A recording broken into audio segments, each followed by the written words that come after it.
네, 시청자 Q&A 시간입니다. 시청자 여러분들의 보유 종목에 대한 궁금증을 풀어보는 시간입니다. 오늘도 두 분의 전문가와 함께 할 텐데요. 첫 번째로 황금영모 전문가님 나와 계십니다.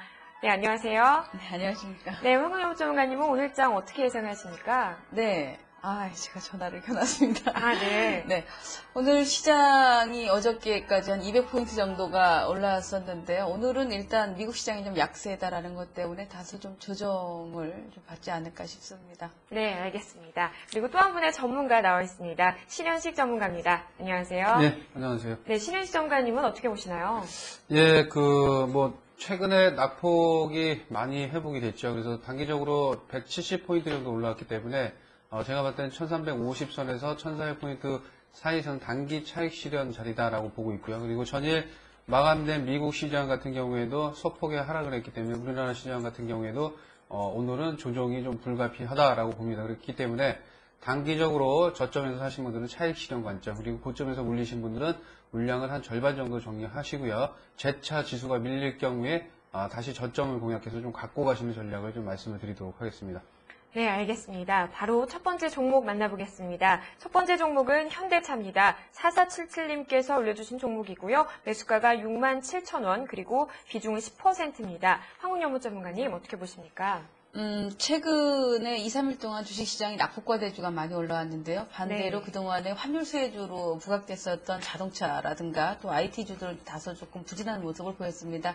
현대차 같은 경우는 주가의 흐름이 한 3개월 정도 7만 원을 중심으로 박스권의 흐름을 좀 보여주고 있는데요. 지금의 흐름을 봤을 때도 일단 오늘 같은 경우는 왜요? 이런 종목군들이 다소 좀 반등에 들어서지 않겠냐라는 관점이고 아직까지도 올해의 5월달, 6월달에 걸려있는 이 매물대가 상당히 좀 높습니다. 그래서 지금은 좀 제한적인 반등 구간에 놓여 있다라는 관점이고요. 68,000원 정도의 주식을 사신 분이라면은 이 주가의 흐름을 봤었을 때는 최근에 항상 72,000원을 넘을 때는 어떤 단기 매도, 매물대에 부딪힌다라는 점을 감안하셔가지고 목표가를 너무 높게 잡지는 마시고요. 일단 72,000원에 이익 실현을 좀 한다라는 그런 관점으로 접근을 해보시기 바랍니다.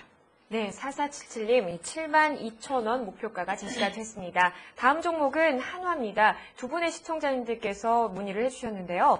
먼저 3188님께서는 오늘 한화를 들어가야 되는데 어떻게 할까요? 이렇게 올려주셨고요. 3942님께서는 매수가가 47,700원이라고 하십니다. 신현 시점가님, 이 4477님께서는 오늘 한화를 들어갈까 하시는데 어떻게 해야 될까요?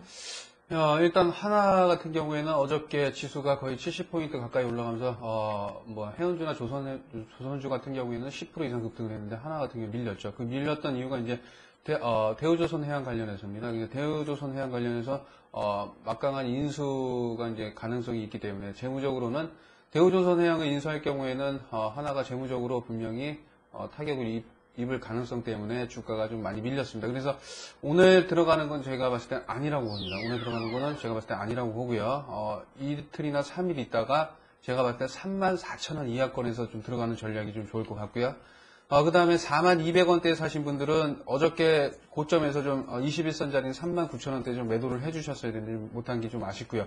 그 다음에 중요한 건 어저께 대량의 기간에 매도 물량이 출회가 됐죠. 출회가 됐는데 일단은 제가 봤을 때 어저께 저점 라인 때 36,000원대를 지지하는지 여부가 상당히 중요합니다. 36,000원을 지지를 못할 경우에는 단기적으로 34,000원까지 내려올 가능성이 있기 때문에 오늘 들어가는 건 좀 문제가 있고요. 기존에 갖고 계신 분들은 36,000원을 이탈할 경우에는 좀 잘랐다가 다시 34,000원 이하권에서 다시 들어가는 전략이 좀 좋을 것으로 판단됩니다. 네, 먼저 3188 시청자님은 이 34,000원 이하에서 들어가는 전략이 유효할 것 같고요. 그리고 3942 시청자님께는 이 36,000원대 지지 여부를 잘 살피시라는 말씀 드리고 싶네요. 다음 종목 만나보겠습니다. 다음 종목은 대한항공입니다. 황운영 전문가님, 난 할 수 있어님께서 올려주신 종목인데요. 매수가가 52,000원이고 비중이 30%입니다. 어떻게 될까요?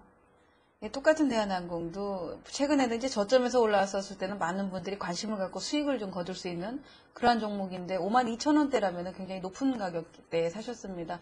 현재 매매 전략은 결국 일단은 대한항공 자체가 9월달, 10월달에 쌍바닥을 이렇게 만들어놨기 때문에 주가의 어떤 하락 무게는 적다라는 관점이고요. 위로 방향을 좀 틀어줄 수 있는데 현재 구간에서는 손실을 최소화하시는 전략이 가장 필요하다라고 보여지는데 1차적으로 45,000원 정도 가까이 가는 그 구간까지는 좀 보유를 리뷰를 하시고 그리고 나서 재차 다시 한번 질문을 해보시는 게 더 좋은 방법이 되지 않을까 싶습니다. 네, 알겠습니다. 난 할 수 있어님 45,000원 라인 잘 살피셔야겠습니다. 네, 시청자 Q&A 1부는 여기서 마무리 짓고요. 잠시 후 2부에서 다시 찾아뵙겠습니다.